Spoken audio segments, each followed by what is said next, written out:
अब इसकी orbital structure भी देख लीजिए आप लोग, ऑर्बिटल स्ट्रक्चर बनाइए इसकी।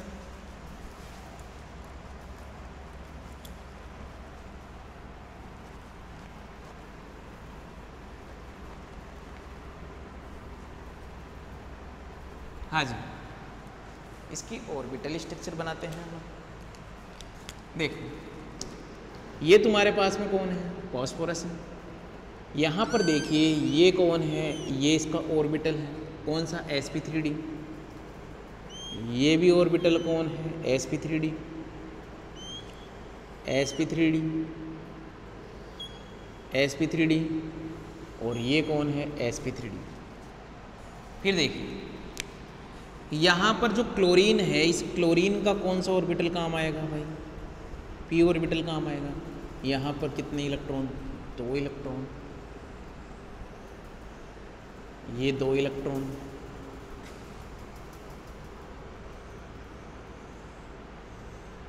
ये 2 इलेक्ट्रॉन, ये रहे 2 इलेक्ट्रॉन, ये रहे, और 2 इलेक्ट्रॉन ये रहे। ये कौन है, फॉस्फोरस है। यहाँ पर ये क्या है, Cl है, ये भी क्या, Cl, यहाँ पर क्या, Cl, ये Cl, और ये क्या रहा, Cl। ये इसका क्या हो गया, ऑर्बिटल व्यू हो गया। प्यारे बच्चों क्या हो गया, ऑर्बिटल व्यू। आ रही बात समझ, ये ऐसे बना लीजिए, ये ऑर्बिटल व्यू बना लीजिए ताकि अपन आगे पढ़ें। कौन सा हाइब्रिडाइजेशन, sp3d2। संकरण आपको आराम से अच्छे से आ गया होगा, एग्जाम में आपको कैसे करके आना है।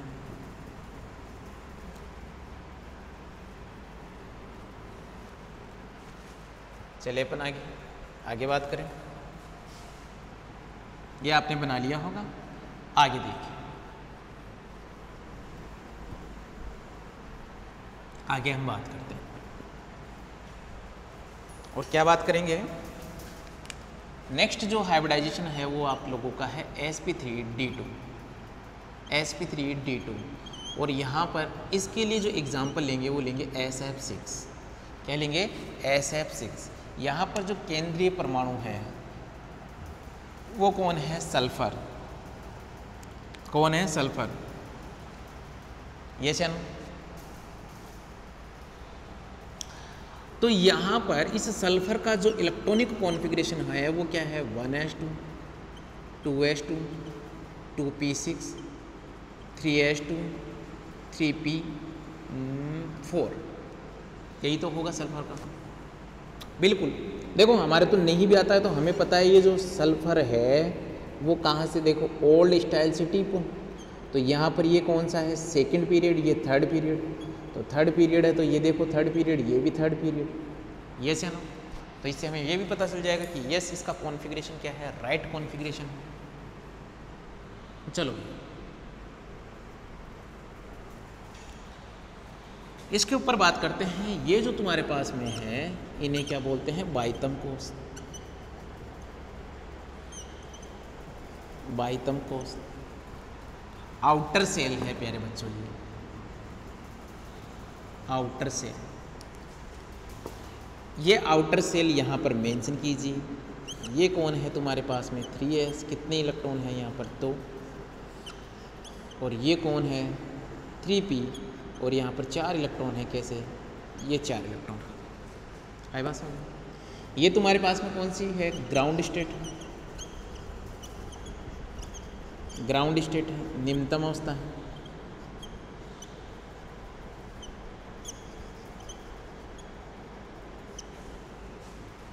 अब देखिए यहाँ पर एक्साइटमेंट होगा, एक्साइटमेंट होगा तो देखना क्या है, 6 अयुग्मित इलेक्ट्रॉन चाहिए, 2 ही है, 2 ही है। तो सबसे पहले तो देखो इसका एक्साइटमेंट होगा, इसको यहाँ पर बनाइए। यहाँ पर कौन आएगा, 3p के बाद में क्या कौन आएगा, 3d। 3p के बाद में 3d आएगा, ये 3d। अब लिख लीजिए तुम ये ग्राउंड स्टेट।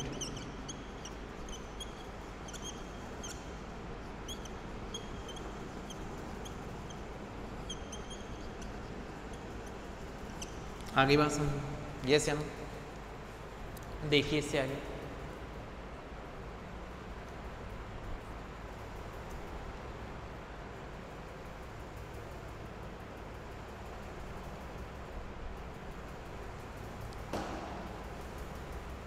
अब देखो फर्स्ट एक्साइटेडमेंट होगा ये, यहाँ से ये जो तुम्हारे पास में 3p ये जो इलेक्ट्रॉन है वो एक्साइटेड करेंगे और कहाँ जाएंगे, 3d के अंदर जाएंगे, और 3d के अंदर जाएंगे तो फर्स्ट एक्साइटेडमेंट होगा। तो देखिए ये कौन है, ये है तुम्हारे पास में 3s, ये एक्साइटेडमेंट हुआ सबसे पहले, और एक्साइटेडमेंट हुआ तो 1 2 और ये क्या 3, ये 3p। फिर देखिए 3d के अंदर, 3d के अंदर आप देखोगे तो एक इलेक्ट्रॉन यहाँ पर आ चुका है, ये कौन है 3d, इसे बोलेंगे फर्स्ट एक्साइटेड स्टेट। ये क्या बोलेंगे इसको, फर्स्ट एक्साइटेड स्टेट,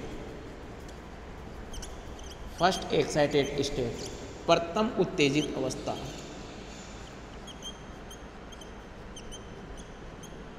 प्रथम उत्तेजित अवस्था, आगे बात समझ, यस है नो, फर्स्ट एक्साइटेड हो गया ये। अब क्या करेगा प्यारे बच्चों, फर्स्ट के बाद में होगा सेकंड एक्साइटेड स्टेट। देखना सेकंड स्टेट में क्या होगा कि तुम्हारे पास में ये जो 3s है इसके इलेक्ट्रॉन कहाँ जाएंगे, यहाँ पर d में। तो अब होगा तुम्हारे पास में कौन सा, सेकंड एक्साइटेड स्टेट।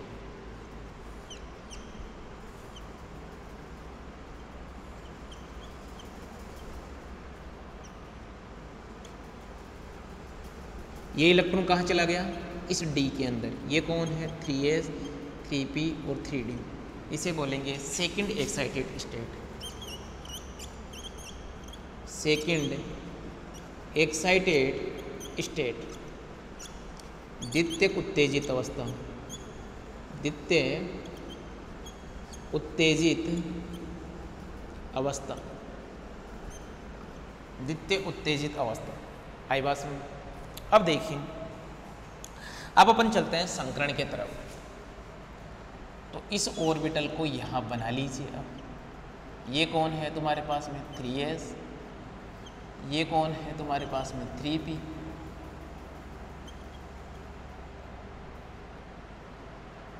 और ये कौन है, 3d। देखो 5 अयुग्मित इलेक्ट्रॉन हो चुके हैं तुम्हारे पास में, संकरण हुआ, हाइब्रिडाइजेशन हुआ,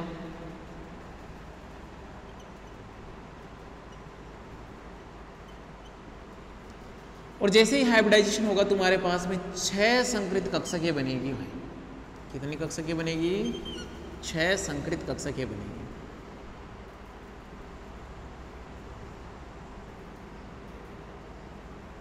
ठीक है बच्चों, और ये जो संकृत कक्षक है इसे क्या बोलोगे आप, sp3d2। ये भी कौन है, sp3d2, ये भी है sp3d2, sp3d2, sp3d2, sp3d2। प्यारे बच्चों आई बात समझ। यहाँ पर एक एक अयुग्मित इलेक्ट्रॉन है, 6 संकृत कक्षकें बनी। इनकी आप ऑर्बिटल देखोगे, हमने आपको बताया था कि इसमें एक लोब बड़ी होती है, एक लोब छोटी होती है। एक लोब बड़ी, एक लोब छोटी, एक लोब बड़ी, एक लोब छोटी, एक लोब बड़ी, एक लोब छोटी। हमने ये भी बताया था कि जो संकृत कक्षकें होती हैं उनकी जो शेप होती है, सभी संकृत कक्षकों की जो शेप होती है, all hybrid orbital have same shape but different size. देखिए क्या 6 हो चुकी है, क्या यस 6 हो चुकी है। तो यहाँ पर देखिए एक एक अयुग्मित इलेक्ट्रॉन है, ये सर। तो हम क्या बोलेंगे कि यहाँ पर जो संकरण होगा इसका, इसके लिए जो संकरण निकल के आया है SF6 के लिए, हाइब्रिडाइजेशन जो निकल के आया है वो क्या निकल के आया है, sp3d2। आई बात समझ। इसकी जो शेप है, इसकी जो संरचना है वो क्या है तुम्हारे पास में, अष्टफलकीय है। स्टार्टिंग में बता दिया था मैंने आप लोगों को, अष्टफलकीय है, ऑक्टाहेड्रल है, ऑक्टाहेड्रल है। इसमें जो बॉन्ड एंगल है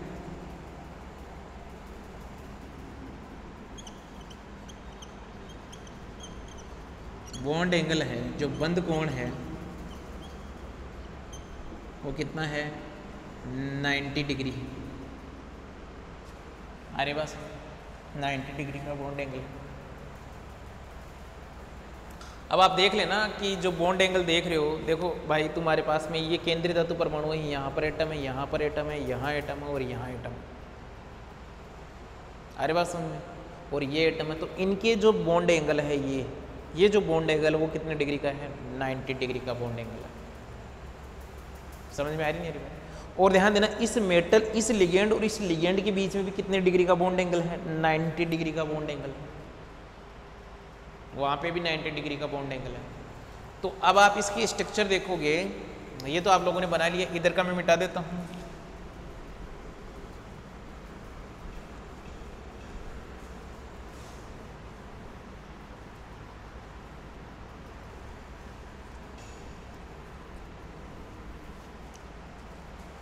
ठीक है, तो देखना ये जो बॉन्ड ये है SF6 की जो स्ट्रक्चर होगी, ये तुम्हारे पास में कौन है S, यहाँ पर ये कौन F, ये कौन F, ये कौन F और ये कौन F। ये तुम्हारे पास में क्या है साइड में जो एटम है केंद्रीय धातु परमाणु के अलावा वो ये है।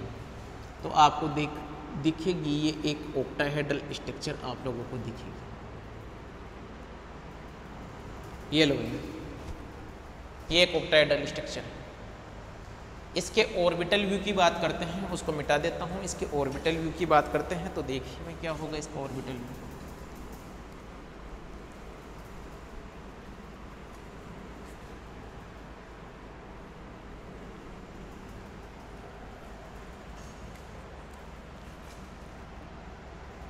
ऑर्बिटल व्यू, इसकी कक्षीय संरचना की बात करते हैं।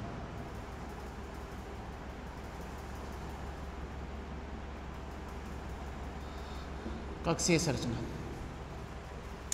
तो समझना बात को, ये तुम्हारे पास में कौन है सल्फर है। इस सल्फर में देखो एक जो ऑर्बिटल है वो तो ये रहा, एक ऑर्बिटल ये रहा। आगे बात सुनो। अब इनको मैं एक बार अलग अलग देखो, इसमें एक साथ बनाओगे तब तो देखो दिक्कत रहेगी आप लोगों के, फिर भी एक बार समझ लीजिए, समझ में आता है।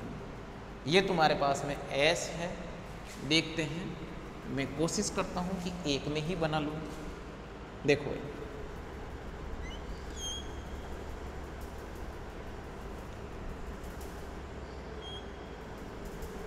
एक ऑर्बिटल ये रहा और एक ऑर्बिटल ये रहा। बाकी जो तुम्हारे पास में इधर जो ऑर्बिटल बनेंगे इसको ऐसे बनाइए। ये जो ऑर्बिटल बनेगा एक ऑर्बिटल ये रहा और एक ऑर्बिटल ये रहा। यहाँ पर ये जो ऑर्बिटल है sp3d2 ये रहा और sp3d2 ही ये रहा। समझ में आ रही नहीं आ रही बात? अब देखिए फ्लोरीन में कौन आता है, फ्लोरीन में आता है तुम्हारे पास में P। तो ये देखिए ये P ऑर्बिटल, तो ये 2 इलेक्ट्रॉन हो गए।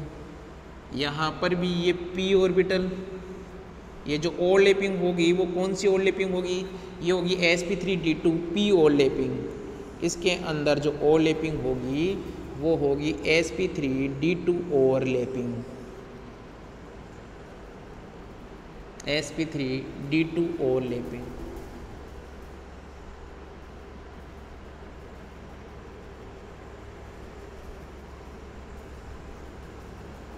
हाँ जी, देखिए ये हमने इसका ऑर्बिटल स्ट्रक्चर बना लिया है। यहाँ पर कौन है फ्लोरीन है, यहाँ पर भी कौन है फ्लोरीन है, यहाँ पर फ्लोरीन, ये भी फ्लोरीन, ये फ्लोरीन और ये फ्लोरीन। ये हमने इसका ऑर्बिटल व्यू बना लिया। यहाँ पर केंद्रीय जो परमाणु है वो कौन है सल्फर है। आ गई बात समझ प्यारे बच्चों? तो ये इसकी कक्षीय संरचना होती है, बना लीजिए प्यारे बच्चों। अब लास्ट में अपने पास में एक कौन बच गया, वो बच गया sp3d3। उसको देखते हैं, यहाँ तक का बना लीजिए, आप नोट डाउन कर लीजिए यहाँ तक का।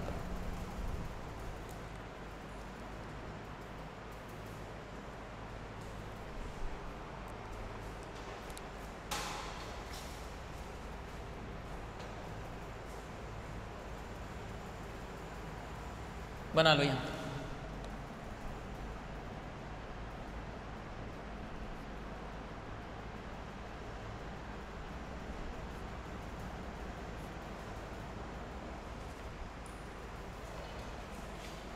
बना लिया।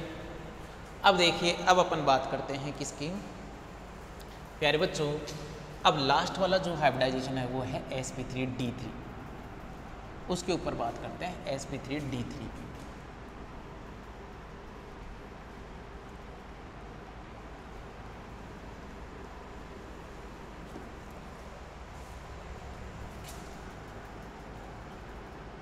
sp3d3 संकरण, sp3d3 हाइब्रिडाइजेशन।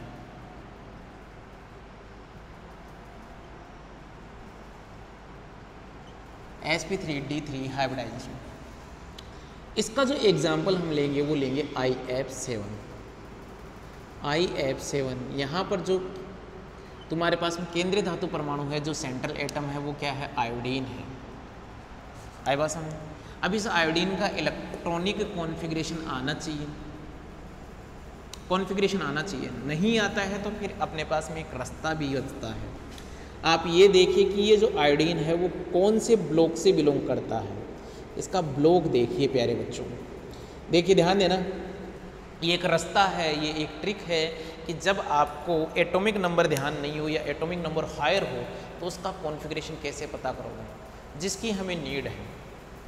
आप इसका ब्लॉक देखोगे तो ये कौन सा ब्लॉक है, इसके लिए ब्लॉक हो गया इसका P ब्लॉक, आयोडीन के लिए ये क्या हो गया, P ब्लॉक। अच्छा, P ब्लॉक में चलेंगे तो फिर इसका पहचान कीजिए इसका ग्रुप, तो ध्यान देना आयोडीन के लिए कौन सा इसका 17, ग्रुप कौन सा है 17, तो 17 ग्रुप को मेंशन कीजिए FClBrI, अभी ले आएंगे यहाँ तक। अब आपको पता है ये है सेकंड पीरियड, ये थर्ड पीरियड, ये फोर्थ पीरियड, ये 5 पीरियड, और तुम्हें पता है जब ब्लॉक कौन हो P ब्लॉक तो यहाँ पर जो बाह्यतम कोश है वो होता है S और ये क्या P, क्या होता है S और P, तो यहाँ पर देट मीन्स क्या NS और NP, और ये जो N की वैल्यू होती है वो क्या होती है, प्रिंसिपल क्वांटम नंबर, ये प्रिंसिपल क्वांटम नंबर। और ये कैसे निकालोगे, ये जो प्रिंसिपल क्वांटम नंबर निकालोगे वो आप किससे निकालोगे, पीरियड से, किससे निकालोगे, पीरियड से। तो इसका पीरियड कौन सा है 5, तो यहाँ पर ये क्या हो गया 5s2 5p 5, यही तो होता है। इसका क्या होता है 2s2 2p 5, इसका 3s2 3p5, इसका 4s2 4p5। तो देखिए जैसे जैसे पीरियड चल रहा है, बाकी इलेक्ट्रॉन तो सेम ही है, इसमें भी टोटल कर लीजिए कितने इलेक्ट्रॉन है, 7 इलेक्ट्रॉन है, इसमें भी 7 इलेक्ट्रॉन है, इसमें भी 7 इलेक्ट्रॉन है, और इसमें भी कितने इलेक्ट्रॉन है, 7 इलेक्ट्रॉन है। ये से ना, बात तो वही है, इलेक्ट्रॉन तो सेम है, बस तुम्हारे पास में चेंज क्या हो रहे हैं, इसकी पीरियड ही तो चेंज हो रहे हैं। तो अब हमने वहाँ से मैंने आप लोगों को पूरा डिटेल समझा दिया है कि तुम यहाँ पर इसका कॉन्फ़िगरेशन कैसे निकालोगे। तो आयोडीन का जो कॉन्फ़िगरेशन होता है वो कौन सा है, तुम्हारे पास में 5s2 और 5p5, यस है ना। ये इसका कॉन्फ़िगरेशन है, ये इसके बाह्यतम कोश, इसका आउटर मोस्ट कॉन्फ़िगरेशन है, इसको मेंशन कीजिए। आप लोग मेंशन करोगे तो 2 तो ये इलेक्ट्रॉन ये रहे, और यहाँ पर p ऑर्बिटल में 5 इलेक्ट्रॉन भरोगे, 1 2 3 4, और ये क्या 5। अब आप क्या चेक करोगे, ये तो क्या है 5s है, ये क्या है 5p है, ये तुम्हारे पास में कौन है, ये इसकी ग्राउंड स्टेट है, ग्राउंड स्टेट है, यानी कि निम्नतम अवस्था है।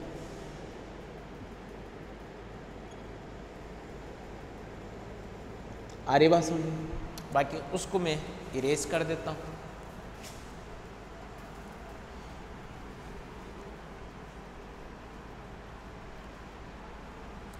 चलो अब मुझे एक बात बताओ, IF7 के अंदर कितने बॉन्ड हैं, 7 बॉन्ड है, तो यहाँ पर 7 अनपेड इलेक्ट्रॉन इसको चाहिए, 7 अनपेड इलेक्ट्रॉन चाहिए, तो यहाँ पर अनपेड इलेक्ट्रॉन तो एक ही है, तो अब आपको एक्साइटेड करवाना पड़ेगा। एक्साइटेड करवाने के लिए फिर आपको क्या करना पड़ेगा, यहाँ पर 5p के बाद में कौन 5d, 5d ये अपनी कौन है ग्राउंड स्टेट। अब ध्यान देना, यहाँ पर 5d है, तो सबसे पहले तुम्हारे पास में ये जो इलेक्ट्रॉन है, देखना इस p के ये इलेक्ट्रॉन क्या है, यहाँ पर एक्साइटेड होगा, तो ये फर्स्ट एक्साइटेड, यानी कि जो तुम्हारे पास में फर्स्ट देखना, एक्साइटेड स्टेट को हिंदी में क्या बोलेंगे, उत्तेजित अवस्था। तो इतना आप लोगों के लिए नोन है कि आप इसको लिखना प्रथम उत्तेजित अवस्था। मैं यहाँ पर लिखूँगा excited state ES1, excited state क्या 1। इतना तो आप समझ पा ही रहे हो ना। तो ये देखो 2 इलेक्ट्रॉन किसके अंदर है, 5s के अंदर है। फिर यहाँ पर क्या किसके अंदर, P के अंदर। ये कौन है 5P। कितने इलेक्ट्रॉन 1 2 3 और ये क्या 4। एक एक्साइटेड हो गया, एक्साइटेड हो गया तो ये किसके अंदर आया, D के अंदर। D के अंदर आया तो ये क्या हो गया, एक इलेक्ट्रॉन ये रहा। इसे क्या बोलेंगे, एक्साइटेड स्टेट क्या फर्स्ट। आई बात समझ। फिर चलिए आगे, नेक्स्ट चलिए। अब क्या होगा, ये वाले जो इलेक्ट्रॉन है वो क्या करेंगे, एक्साइटेड होंगे। अब तो अब देखिए एक्साइटेड स्टेट ये क्या होगी, 2 होगी। तो यहाँ पर ये 2 इलेक्ट्रॉन तो ये होंगे, और ये लो आप लोगों ने जब एक्साइटेड करवाया इसको तो ये लो जी किसके अंदर आ गया, D के अंदर ये आ रहे हैं। तो 1 और ये क्या हो गया 2, 5 तो हो चुके हैं। ये क्या 5D है, ये 5S है, ये 5P है, ये क्या है 5D है। तो इसे बोलेंगे एक्साइटेड स्टेट क्या 2। फिर देखिए हमारे पास में अब एक इलेक्ट्रॉन और बच रहा है, ये भी एक्साइटेड होगा और एक्साइटेड स्टेट होके कहाँ जाएगा, किस में जाएगा, इस 5D के अंदर ही जाएगा। और जाएगा तो तुम्हारे पास में यहाँ पर एक इलेक्ट्रॉन है किसके अंदर, 5S के अंदर। और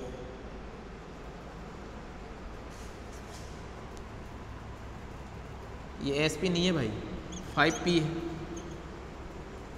कंफ्यूज मत हो जाना, 5P है। ये लीजिए, ये क्या है 5, एक्साइटेड स्टेट क्या है 3। आप लोग चेक कर लीजिए यहाँ पर कितने हैं, 7 अनपेयर्ड इलेक्ट्रॉन है। इनको यहाँ मेंशन कीजिए 7 अनपेयर्ड इलेक्ट्रॉन को। ये 7 अनपेयर्ड इलेक्ट्रॉन आप लोग यहाँ मेंशन कीजिए। ये कौन है तुम्हारे पास में, 5S,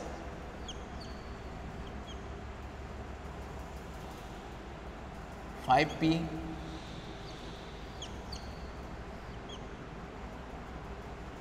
और 5D। 5D किस में इन्वॉल्व हुआ, संकरण में इन्वॉल्व हुआ, हाइब्रिडाइजेशन में इन्वॉल्व हुए। और हाइब्रिडाइजेशन में जब इन्वॉल्व होंगे तो कितने, 7 हाइब्रिड ऑर्बिटल बनेंगे। कितने हाइब्रिड ऑर्बिटल बनेंगे, 7। 1 2 3 4 5 और ये 6, यानी कि 7 हाइब्रिड ऑर्बिटल बनेंगे। और कौन से बनेंगे, sp3d2, sp3d2, sp3d3, sp3d3, 6 7 है ना। तो देखो 6 तो ये हो गए, एक ये 7, sp3d3, sp3d3, sp3d3, sp3d3 और sp3d3। प्यारे बच्चों यहाँ तक बना लीजिए आप लोग, यहाँ तक बनाइए।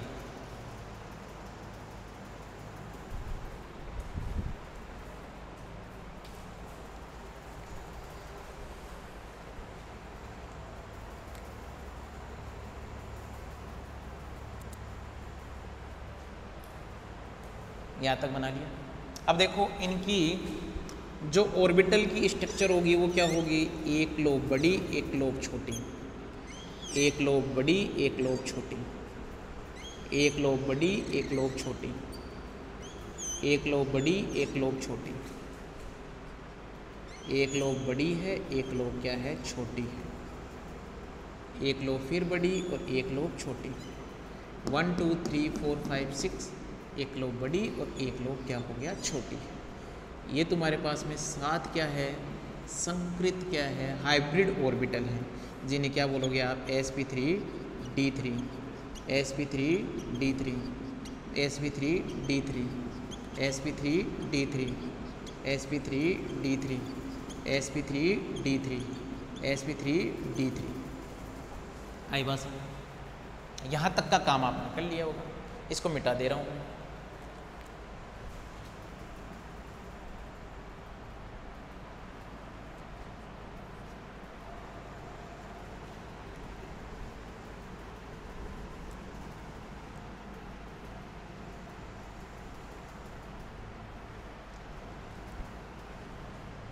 चलो अब देखिए यहाँ पर क्या बोलेंगे कि इसका जो संकरण निकल के आया है आप लोगों के पास में, इसका जो हाइब्रिडाइजेशन निकल के आया है वो क्या आया है तुम्हारे पास में sp3d3 हाइब्रिडाइजेशन। आई बात समझ। इसकी जो शेप निकल के आई है आप लोगों के पास में, इसकी जो संरचना निकल के आई है वो क्या निकल के आई है तुम्हारे पास में, पेंटागोनल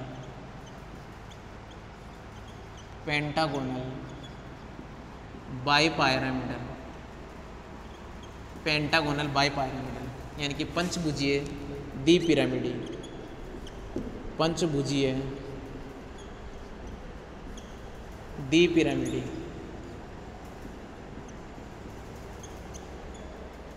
पंचभुजीय द्विपिरामिडी। और ये जो शेप होगी पंचभुजीय द्विपिरामिडी देखना, इसका ये तुम्हारे पास में आई है। आगे बस इसको कैसे मेंशन कर लीजिए, ये आपके पास में फ्लोरीन, ये भी फ्लोरीन, यहाँ पर फ्लोरीन है, यहाँ पर फ्लोरीन है और यहाँ पर फ्लोरीन है। और ये लो ये बॉन्ड बना लीजिए इसके। ये बॉन्ड बनाने के बाद में ये देखिए ये बॉन्ड बना लीजिए, यही तो स्ट्रक्चर है। ये तो कौन सा हो गया, पेंटागोनल स्ट्रक्चर हो गई। अब तुम्हारे पास में यहाँ ऊपर ये क्या फ्लोरीन और नीचे ये क्या फ्लोरीन, तो ये क्या हो गया, पेंटागोनल बाइपिरामिडल। तो ये स्ट्रक्चर बना लीजिए। प्यारे बच्चों पूरा डिटेल में आप लोगों को समझाया है, पूरा डिटेल दिया है आप लोगों को, तो ये स्ट्रक्चर आनी चाहिए। पूछ लेता एग्जाम में, फिर टिपिकल हो जाता आप लोगों के लिए बनाना। बना लीजिए यहाँ तक।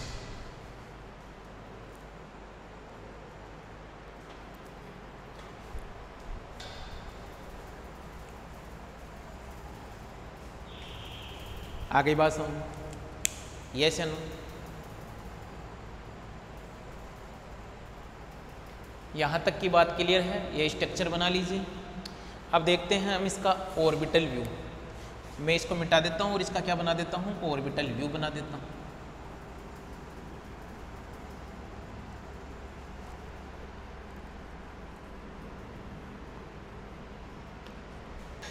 ऑर्बिटल व्यू,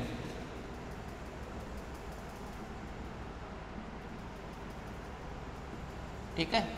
ऑर्बिटल स्ट्रक्चर देखना, इस पॉइंट पे कौन है, ये आयोडीन है।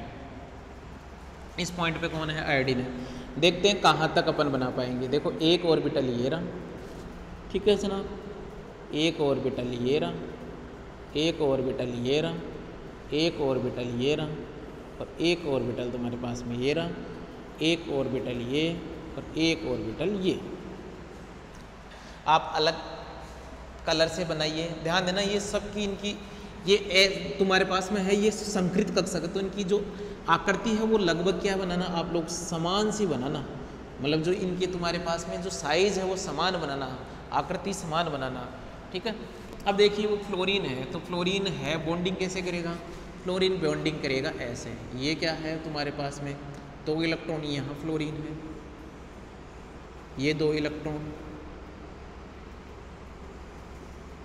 2 इलेक्ट्रॉन ये रहे,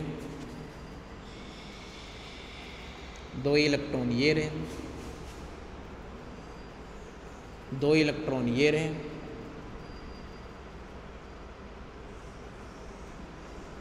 2 इलेक्ट्रॉन ये रहे और 2 इलेक्ट्रॉन ये रहे। यहाँ पर कौन मेंशन है, ये फ्लोरीन है, यहाँ पर भी फ्लोरीन है, यहाँ फ्लोरीन है, यहाँ फ्लोरीन है, यहाँ फ्लोरीन है, यहाँ फ्लोरीन है, यहाँ फ्लोरीन है। तो ये लो भाई ऑर्बिटल व्यू हो गया। इसका ऑर्बिटल व्यू ये है, आराम से बना लीजिए प्यारे बच्चों। हर हाइब्रिडाइजेशन को आपको बड़ा ही डिटेल में बताया गया है, बहुत ही डिटेल में और बहुत ही खूबसूरती के साथ में ये आप लोगों को संकरण समझाया गया है। एग्जाम में बड़ा क्वेश्चन पूछता है, आप लोग कर दोगे। अरे बात समझ, हर संकरण को पूरा डिटेल में बताया हम, इंग्लिश और हिंदी दोनों लैंग्वेज यूज किए हम। तो प्यारे बच्चों आज की क्लास हम यहीं समाप्त करते हैं।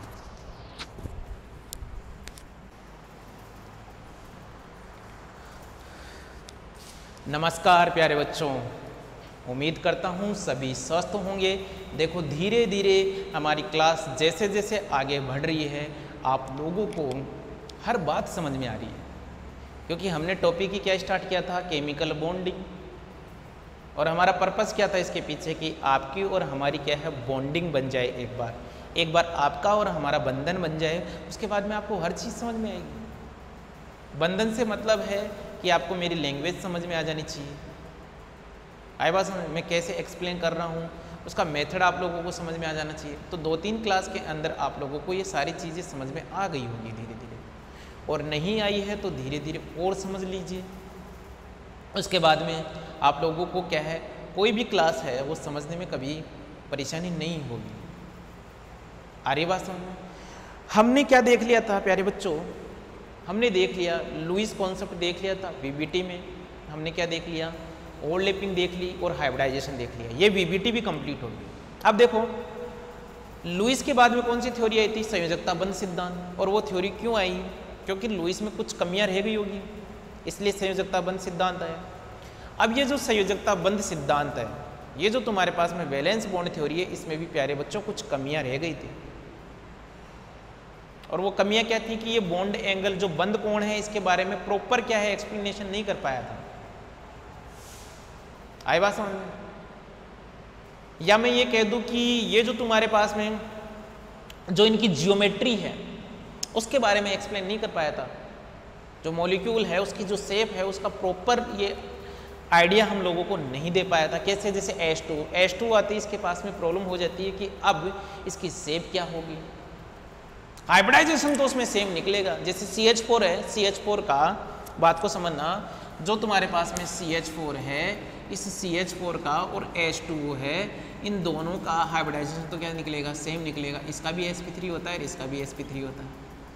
जब हाइब्रिडाइजेशन तो सेम निकलेगा इन दोनों का, लेकिन आप लोगों के पास में क्या है, गलती क्या होगी कि यहाँ पर इसकी शेप तो टेट्राहेड्रल होती है पर इसकी शेप टेट्राहेड्रल नहीं होती है। तो इसी के लिए तुम्हारे पास में जो नेक्स्ट कॉन्सेप्ट आया था वो कौन आया था, वो आया था तुम्हारे पास में वेस्पर।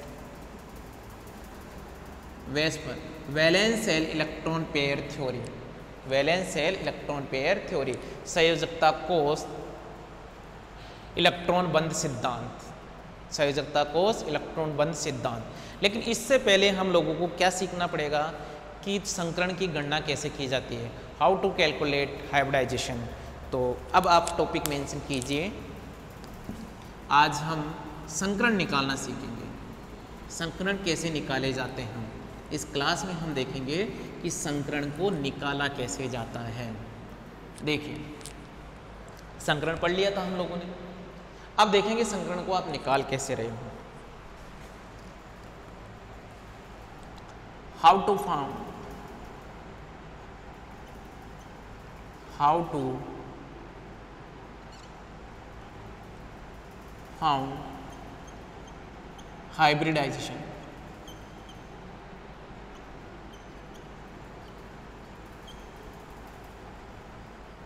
देखिए आप लोगों को पता है, आपको n की वैल्यू पता होनी चाहिए, और उस n की वैल्यू को बोले सर वो n की वैल्यू क्या है, तो समझना इसका फॉर्मूला क्या है, ये n निकालने का।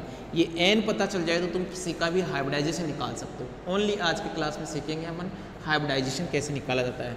तो देखिए n इज इक्वल टू, समझना इसका फॉर्मूला क्या है, number of valence electron, number of valence electron, number of valence electron of central metal, of central atom, of central atom, number of valence electron of central atom.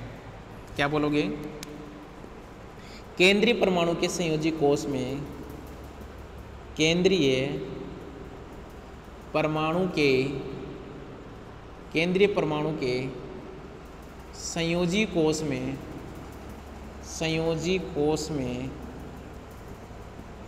उपस्थित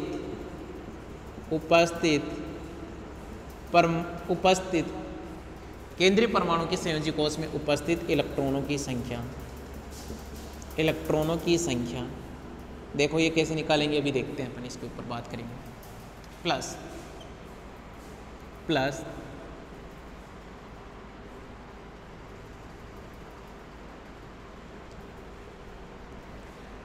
number of number of hydrogen and X atom, number of hydrogen and X atom. आई बात समझ, hydrogen व x परमाणुओं की संख्या, x परमाणुओं की संख्या, एक्स परमाणुओं की संख्या। एक्स क्या है यहाँ पर? एक्स हो सकता है एफ, हो सकता है Cl, हो सकता है Br, हो सकता है I हो सकता है। फिर प्लस माइनस क्या? चार्ज, प्लस माइनस क्या? चार्ज, यानी कि आवेश। ये फॉर्मूला होता है प्यारे बच्चों, यस या नो। और फिर क्या करोगे? डिवाइड बाई 2 करोगे इस पूरे फॉर्मूले को, तो तुम्हारे पास में n की वैल्यू निकल के आ जाएगी। डिवाइड बाई क्या करोगे? 2, तो तुम्हारे पास में n की वैल्यू निकल के आ जाएगी। और आप लोगों को पता है इस n की वैल्यू 2 होने पर हाइब्रिडाइजेशन क्या हो रहा था? sp, 3 होने पर क्या आ रहा था? sp2, 4 होने पर क्या आ रहा था? sp3, 5 होने पर क्या आ रहा था? sp3d, 6 होने पर क्या आ रहा था? sp3d3, और 7 होने पर क्या आ रहा था? sp3d2, sp3d3। डिवाइड बाई 2 कर दिया। अब आप लोग देखोगे कि सर केंद्रीय परमाणु के संयोजी कोष में उपस्थित इलेक्ट्रॉन की संख्या हम कैसे पता करेंगे? तो बात को समझना, आप लोग समझना बात को। क्या समझोगे? कि आप देखो कि तुम्हारे पास में जैसे जो भी तुम्हारा केंद्रीय धातु परमाणु होगा, इसको समझना, जो भी तुम्हारे पास में केंद्रीय धातु परमाणु होगा वो या तो क्या होगा? बोरोन, मतलब बोरोन फैमिली वाला होगा, या कार्बन फैमिली, नाइट्रोजन, ऑक्सीजन और फ्लोरीन, इन फैमिली से बिलोंग करेगा। यदि ये बोरोन फैमिली के होंगे ना, तो यहाँ पर जो तुम्हारे पास में केंद्रीय धातु परमाणु में संयोजी कोष होंगे वो कितने होंगे? यहाँ पर 3 होंगे। बात को समझना, बोरोन फैमिली के लिए 3 होंगे। अब चाहे जैसे एल्यूमिनियम होना, तो एल्यूमिनियम के लिए भी संयोजी कोष कितने होंगे? वैलेंस जो इलेक्ट्रॉन होंगे वो कितने होंगे? 3। एक ग्रुप में उपस्थित सभी तत्वों के जो संयोजी कोष इलेक्ट्रॉन होंगे वो समान होंगे। इस कार्बन के लिए कितने होंगे? 4 होंगे, नाइट्रोजन के लिए कितने होंगे? 5 होंगे, ऑक्सीजन के लिए कितने? 6, और फ्लोरीन के लिए कितने? 7। क्लोरीन के लिए भी पूछूं तो यहाँ पर भी क्या होंगे? 7 ही होंगे। तो ये क्या है तुम्हारे पास में? ये है वैलेंस इलेक्ट्रॉन, वैलेंस इलेक्ट्रॉन है, ध्यान देना। आगे के बाद समझिए, वैलेंस इलेक्ट्रॉन, बार बार बोल रहा हूँ वैलेंस इलेक्ट्रॉन, शॉर्ट फॉर्म लिखा है मैंने, valence electron, number of valence electron. ये लो भाई, आप लोगों के पास में फॉर्मूला आ गया। n की वैल्यू जैसे ही पता चल जाएगी, आप क्या निकाल लोगे? हाइब्रिडाइजेशन निकाल लोगे। जैसे ही आप लोगों को n की वैल्यू पता चलेगी, आप क्या निकाल लोगे? हाइब्रिडाइजेशन निकाल लोगे प्यारे बच्चों। ये फॉर्मूला मेंशन कीजिए फटाफट, ये फॉर्मूला मेंशन कीजिए, फॉर्मूला बना लीजिए। फॉर्मूला बनाने के बाद में मैं आप लोगों को बताऊंगा एक एक मॉलिक्यूल का हाइब्रिडाइजेशन निकालना। फॉर्मूला बना लीजिए।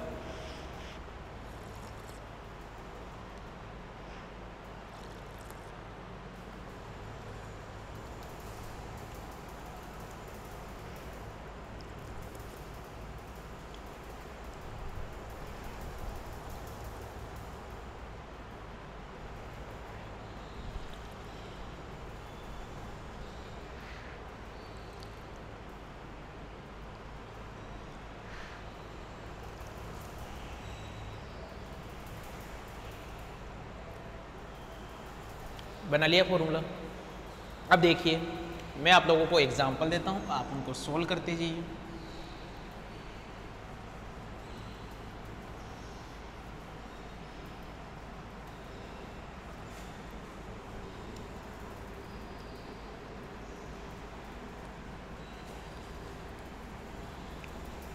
देखिए, अब तुम्हें यहाँ पर आज ओनली और ओनली क्या सीखना है? संकरण निकाला कैसे जाता है। देखो भाई, सबसे पहला एग्जाम्पल मैंने क्या लिया? सबसे पहला एग्जाम्पल मैंने तो BCl3 ले लिया प्यारे बच्चों। इसके लिए n की वैल्यू कैलकुलेट कीजिए। n इज इक्वल टू, बताइए मुझे, संयोजी कोष में यही तो है तुम्हारे पास में केंद्रीय धातु परमाणु, ये बोरोन ही तो केंद्रीय धातु परमाणु, और इसके संयोजी कोष में इलेक्ट्रॉनों की संख्या कितनी है? अभी बताया था बोरोन में कितनी होती है? 3 होती है। मुझे पता हो हाइड्रोजन परमाणु है क्या यहाँ पर? नहीं है, तो फिर क्या लेना है? तो कुछ लेना ही नहीं है। अच्छा, एक्स परमाणु है क्या? यस बिल्कुल है। कितने हैं? 3 हैं। बोले सर एक्स क्या, अरे फ्लोरीन क्लोरीन ब्रोमीन आयोडीन, कितने हैं 3 है। अच्छा कोई चार्ज है क्या इसके ऊपर, नहीं है, तो वो तो क्या है 0, डिवाइड बाई क्या करोगे 2, तो क्या हो गया 6 डिवाइड बाई क्या हो गया 2, तो कितना आ गया 3। तो मुझे बताओ n की वैल्यू 3 है, n की वैल्यू 3 होने पर जो तुम्हारे पास में हाइब्रिडाइजेशन निकल के आएगा वो क्या निकल के आएगा sp2। तो इसका जो संकरण होता है वो क्या होता है sp2। आई बात समझ। सेकेंड एग्जाम्पल हमने लिया क्या, हमने लिया CO2, ये सॉरी CO2 ले ले अभी थोड़ी देर बाद में लेंगे। हमने लिया CCl4, ये हमने लिया तो देखो n इज इक्वल टू, अच्छा कार्बन कार्बन कार्बन कार्बन कहाँ, इसके संयोजी कोष में इलेक्ट्रॉनों की संख्या, वैलेंस इलेक्ट्रॉन कितने होते हैं कार्बन में 4। बोले सर कहाँ से आया, अरे भी तो बताया था अभी थोड़ी देर पहले तो बताया था। अच्छा हाइड्रोजन है क्या, नहीं है, कौन है क्लोरीन, कितने हैं 4 डिवाइड बाई 2 कितना हो गया 8 डिवाइड बाई 2 कितना हो गया 4, n की वैल्यू 4 होने पर हाइब्रिडाइजेशन क्या आएगा sp3। आई बात समझ। थर्ड एग्जाम्पल देखिए, हमने लिया CO2 के लिए सोल्व कीजिए, n इज इक्वल टू, अच्छा कार्बन के संयोजी कोष में इलेक्ट्रॉनों की संख्या कितनी होती है 4, कोई हाइड्रोजन है क्या, नहीं है, कोई x है क्या, नहीं है, कोई चार्ज है क्या, नहीं है, तो फिर क्या करोगे डिवाइड बाई 2, बस इतना सा काम करना है, क्या हो गया 2। तो प्यारे बच्चों n की वैल्यू 2 होने पर तुम्हारा हाइब्रिडाइजेशन क्या निकल के आएगा sp। ये लो संकरण निकालना बता दूंगा आज की क्लास में मैं, यस या नो, देखिए कैसे कैलकुलेट कर रहे हैं। नेक्स्ट एग्जाम्पल लेते हैं, फोर्थ एग्जाम्पल लिया हमने H2। अच्छा प्यारे बच्चों बताइए H2 के लिए यहाँ पर केंद्रीय धातु परमाणु कौन है, ये ऑक्सीजन। तो यहाँ n की वैल्यू कैलकुलेट कीजिए। ऑक्सीजन के संयोजी कोष में इलेक्ट्रॉनों की संख्या कितनी होती है 6। कोई हाइड्रोजन परमाणु है क्या, यस है, कितने हैं 2। x परमाणु है क्या, नहीं है, डिवाइड बाई क्या करोगे 2, तो 8 डिवाइड बाई क्या हो गया 2, तो कितना आ गया 4। तो n की वैल्यू कितनी आ जाए 4 आ जाए तो तुम्हारे पास में हाइब्रिडाइजेशन क्या होगा sp3, यस या नो। और अच्छा टिपिकल एग्जांपल सोल्व करें, जैसे मैंने बोल दिया आप लोगों के लिए H3O+ चार्ज वाला ले लिया मैंने। n की वैल्यू कैलकुलेट कीजिए, यहाँ पर n देखो ऑक्सीजन ये सेंट्रल मेटल एटम, ये तुम्हारे पास में केंद्रीय परमाणु है, इसके संयोजी कोष में इलेक्ट्रॉनों की संख्या कितनी होती है 6। अच्छा कोई हाइड्रोजन परमाणु है क्या, यस, कितने हैं 3। आई बात समझ, यस। अब मुझे एक बात बताना यहाँ पर, अरे सॉरी भाई, वो जो तुम्हारा पास में जो फॉर्मूला बनाया था ना, उस फॉर्मूले में मैंने यहाँ पॉजिटिव लिखा था, पॉजिटिव, और यहाँ पर प्लस माइनस चार्ज लगाया था। अरे बात समझ। तो दोस्तों इस नेगेटिव को भाई, इस पॉजिटिव को नेगेटिव कर दीजिए। देखो गलती होगी, क्लास में होते हैं हम आप लोगों को वैसे करवा देते, लेकिन अब पीछे जाके तो कैसे उसको क्या सही करके आऊँ मैं। यहाँ पर नेगेटिव कर देना भाई लोगों, यहाँ नेगेटिव कर देना, समझ रहे आ रही ना। जो फॉर्मूला बनाया था ना मैंने, वहाँ पर शायद पॉजिटिव कर दिया, वहाँ पर नेगेटिव कर देना, नेगेटिव कर देना। मुझे याद आ रहा है शायद वहाँ मैंने पॉजिटिव कर दिया ना, कर दिया है, आप नेगेटिव कर देना, वहाँ पे गलती हुई है वहाँ मेरे से। आगे बात समझ में, नेगेटिव कर देना। तो जैसे ही नेगेटिव करोगे तो नेगेटिव, अब तुम्हारे पास में चार्ज कितना आया पॉजिटिव में, क्या है प्लस का क्या 1, यस या नो, डिवाइड बाई क्या करो 2। तो सोल्व कीजिए, n इज इक्वल टू कितना आ रहा है भाई, ये नेगेटिव में आई वैल्यू, ये कितना हो गया पूरा 9 माइनस का क्या हो गया 1 डिवाइड बाई क्या 2, तो ये क्या होगा 8 डिवाइड बाई 2 कितना आ गया 4। और n की वैल्यू तुम्हारे पास में 4 होने पर हाइब्रिडाइजेशन क्या निकल के आ रहा है sp3। ये लो प्यारे बच्चों, वहाँ नेगेटिव कर देना साइन को, साइन नेगेटिव कर देना प्यारे बच्चों, साइन नेगेटिव कर देना, यस या नो। सारे एग्जाम्पल सोल्व कर लेंगे अपन, साइन जरूर नेगेटिव कर देना। चलिए आगे, यहाँ मिटा देता हूँ इसको।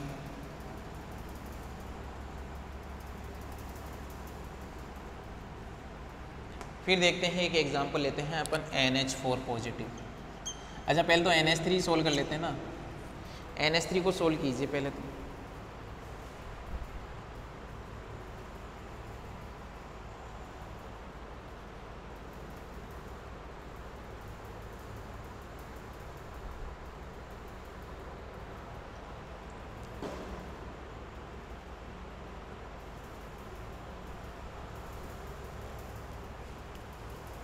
NH3 को सोल्व कीजिए।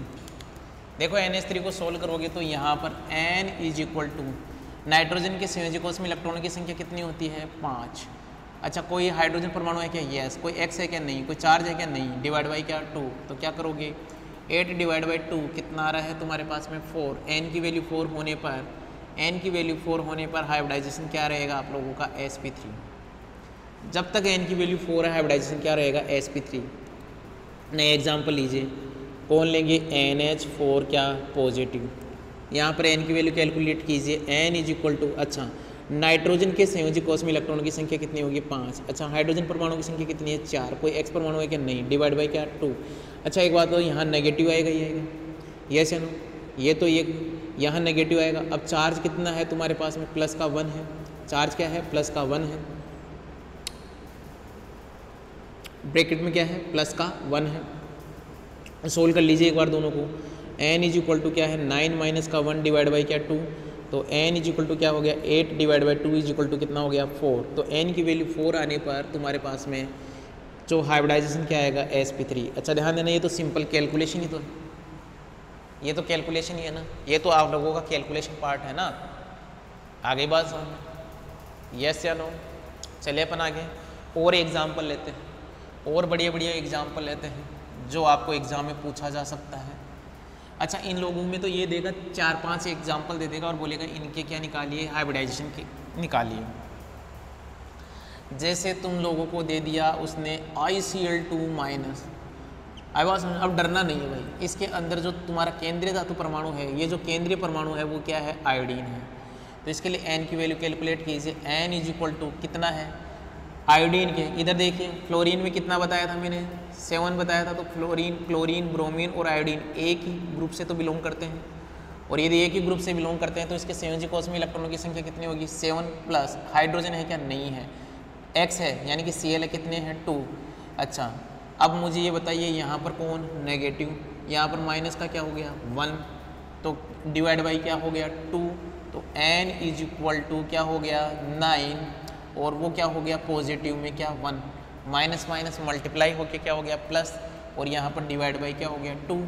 तो कितना आई वैल्यू तुम्हारे पास में 5 वैल्यू आई। तो तुम बताइए n की वैल्यू तुम्हारे पास में 5 होने पर जो हाइब्रिडाइजेशन निकल के आएगा, कैलकुलेट होके आएगा, वो क्या आएगा sp3d। देखो अच्छी बात है ना कि आप लोगों को इस फॉर्मूले से क्या निकालना आ गया, हाइब्रिडाइजेशन निकालना आ गया है, आप लोगों को हाइब्रिडाइजेशन निकालना आ गया है, यस या नो। ठीक है, और एग्जाम्पल ले लें।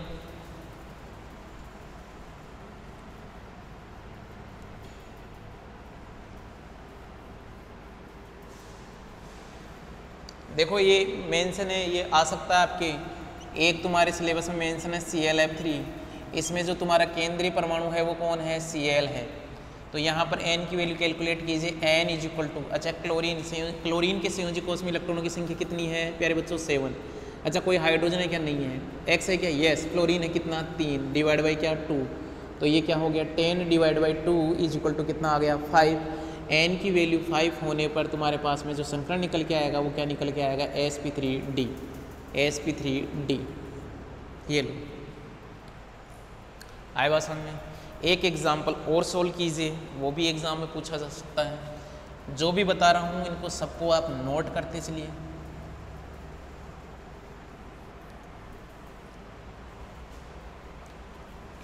ये लो SF4, इसको भी सोल्व कीजिए। इसको सोल्व करोगे तो कैसे करोगे, यहाँ पर n की वैल्यू कैलकुलेट करनी है। अच्छा सल्फर के संयोजी कोष में इलेक्ट्रॉनों की संख्या कितनी होती है 6। कोई हाइड्रोजन है क्या, नहीं है। x है क्या, यस है। 4 डिवाइड बाई क्या 2, कितना हो गया 5 आ रहा है, या कितना आ रहा है 5 आ रहा है। तो इसका जो हाइब्रिडाइजेशन होगा n की वैल्यू 5 होने पर हाइब्रिडाइजेशन क्या होगा sp3d। समझ में आ गई होगी बात। अच्छा एक और सोल्व कीजिए, यहाँ तक सारे सोल्व कर लिए, जो भी बुक के अंदर आपके सिलेबस में मेंशन है सारे मैंने सोल्व करवा दीजिए।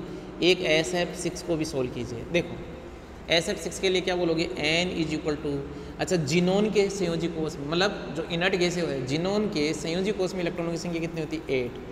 तुम्हें पता है ये नोबल गैसेज है, नोबल गैसेज के संयोजी कोष में इलेक्ट्रॉनों की संख्या होती है 8। कोई हाइड्रोजन है क्या, नहीं। x है कितना 6 डिवाइड बाई क्या 2, कितना आ रहा है 14 डिवाइड बाई क्या 2, तो कितना आएगा 7, और n की वैल्यू 7 होने पर उसका जो हाइब्रिडाइजेशन निकल के आता है वो क्या निकल के आता है sp3d3। तो प्यारे बच्चों, मैंने आप लोगों को इस क्लास में क्या निकालना बता दिया है, संकरण निकालना बता दिया है।